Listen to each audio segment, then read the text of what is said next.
Саламатсыңарбы, кымбаттуу 6 класс кутмандуу күнүңөр менен. Бүгүн кыргыз тили сабагы. Сабактын темасы кесиптик лексика.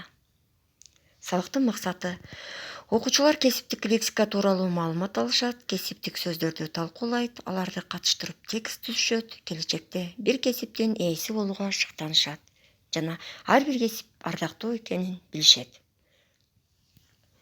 Кандайдыр бир өндүрүштүк чарбачылыктын тигил же бул тармагында иштеген адамдар тарабынан ошол кол өнөрчүлүктө колдонулган сөздөрдүн тобу кесиптик лексика деп аталат.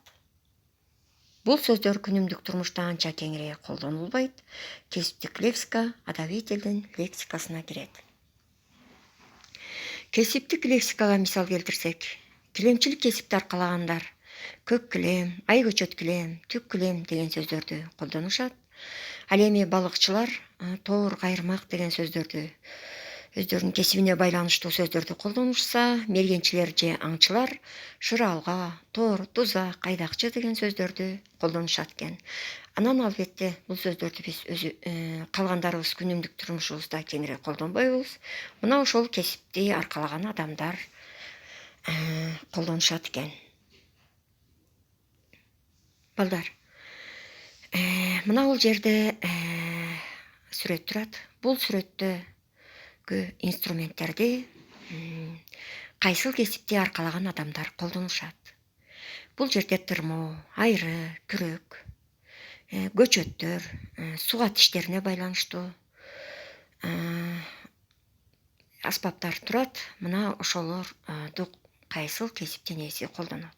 Албетте дыйкандар. Дыйкандар бүгүнкү күндө ошол кесиптердин эң асылы. Дыйкандар маңдай терин төгүп, ошол мээнет кылган үчүн биздин дасторконубуз ырыскыга, берекеге толуп, курсагыбыз ток, көңүлүбүз ачык болуп турган учур. Дыйкандар тууралуу баба дыйкан дегендер ардакташат аларды, ак нанын жегендер. Бул дүйнөдө жер улук, жерди иштеткен эл улук, элин баккан нан улук, баба дыйкан эр улук деген ырды арнап кетсек. Ал эми мына сүрөттө көрүнүп турган инструменттерди кайсыл кесиптин ээлери колдонот? Бул жерде кан басымды ченегич, же болбосо дем алуу органын ченегич, же болбосо ийне, же болбосо температураны ченеген мынакей градусниктер турат. Бул албетте врачтар колдонулган аспаптар.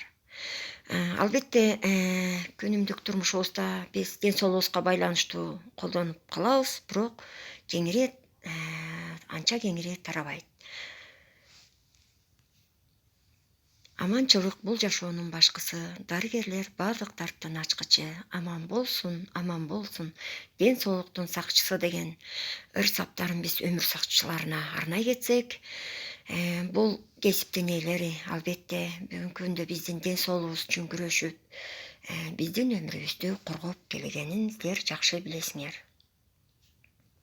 Балдар, бүгүнкү сабагыбызды бышыктоо үчүн силер 130 көнүгүүнү карагыла, мисалдарды окугула, кайсыл кесипке байланыштуу экендигин аныктагыла.